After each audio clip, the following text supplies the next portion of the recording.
Meet Sarah.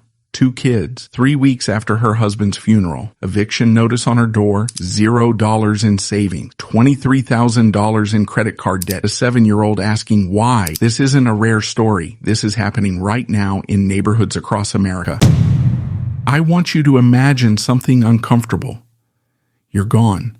Just like that. Heart attack at 58, car accident at 52, or maybe a slow illness that drains everything you had.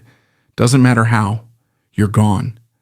And the people you loved more than anything in this world, your spouse, your kids, maybe your aging parents, they're still here, still breathing, still needing food, rent, school fees, medical bills.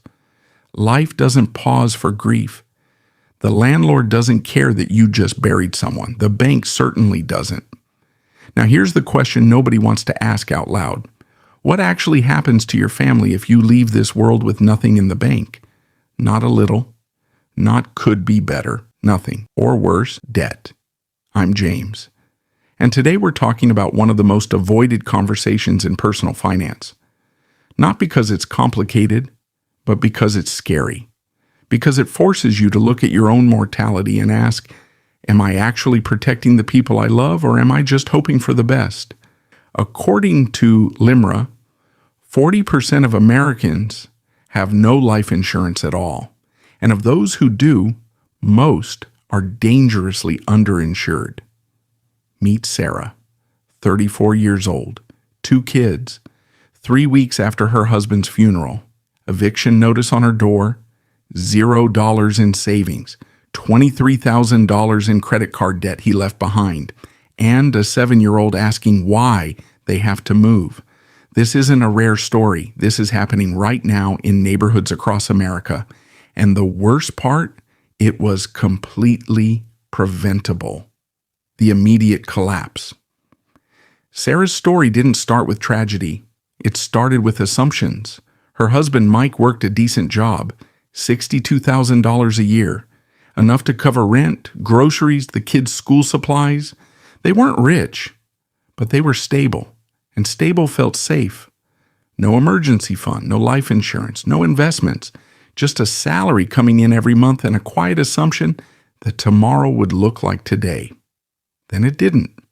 Mike died on a Tuesday, cardiac arrest, 41 years old, no warning. Within 72 hours, Sarah realized something terrifying. The checking account had $1,400 in it. Rent was $1,800, due in 11 days. She called Mike's employer asking about death benefits.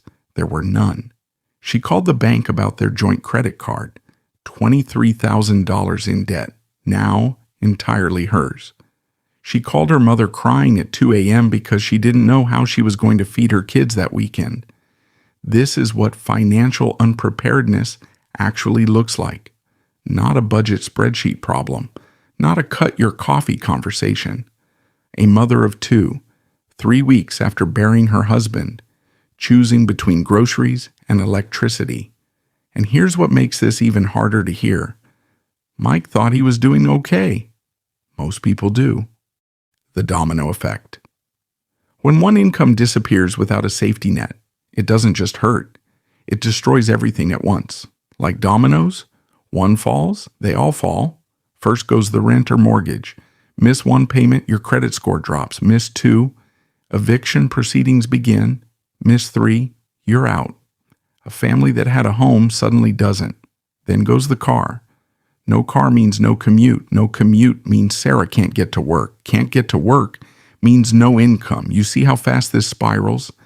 Then comes the debt collectors. Mike's medical bills from the hospital, $34,000. Credit cards, a personal loan he never mentioned. All of it lands on Sarah's doorstep with interest. And while all this is happening, her kids still need to eat, still need school clothes, still need a parent who isn't breaking down every single night. Studies show that financial stress after losing a spouse is the #1 cause of long-term poverty for surviving families in America. Not laziness, not bad luck, just zero preparation. Now I want you to meet someone else, David, 47 years old, same income as Mike, same neighborhood, same family size. David made 3 different decisions, and his family never missed a single meal. Here's what David did differently. The solution. David wasn't wealthy. He didn't have a financial advisor in a fancy office. He just did 3 simple things that most Americans completely ignore. First, he got term life insurance at 34, $500,000 coverage. His monthly premium? $28, less than a Netflix subscription. If David dies tomorrow, his family receives $500,000. Mortgage paid, kids college funded, wife has time to grieve without financial panic. Second, David built a 6-month emergency fund, not overnight. $200 a month for 3 years, sitting in a high-yield savings account earning 4.5% interest, $14,000 total, enough to cover rent, groceries, and bills for half a year if everything went wrong. Third, David started a small index fund contribution at 35, just $150 a month, into the S&P 500. 12 years later, that's over $47,000. Still growing. Still compounding. 3 decisions. $378 a month total. That's less than what most Americans spend eating out every month. But here's what those 3 decisions actually bought David. They bought his family time. Time to breathe. Time to grieve. Time to figure out next steps without a landlord knocking on the door. Money doesn't replace a person. Nothing does. But money buys your family the one thing they desperately need when you're gone. Options. I'm not here to scare you. I'm here to wake you up. Because here's the truth. Nobody says out loud. Most people don't plan because they don't want to think about dying. It feels morbid. It feels far away. It feels like something you'll deal with later. But Sarah's husband, Mike, thought the same thing. Later never came. The average American has $90,000 in debt and less than $400 in emergency savings. That's not a personal failure. That's a system that never taught you what actually matters. Nobody in school explained term life insurance. Nobody showed you what a 6-month emergency fund looks like. Nobody told you that $150 a month could protect your entire family's future. But now you know. So here's what I want you to do today, not tomorrow, today. Go price a term life insurance policy. Takes 10 minutes online. Open a high-yield savings account if you don't have one. And if you're not investing yet, start.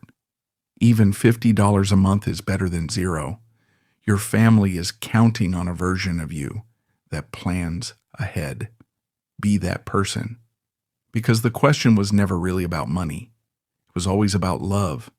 And love means making sure the people you care about are protected, even when you're no longer here to protect them. Don't wait for a Tuesday. Hey, if this video gave you something to think about, that's exactly why I make these every single day. Most of this stuff nobody ever teaches you, and I just think that needs to change. So if you got value today, hit subscribe.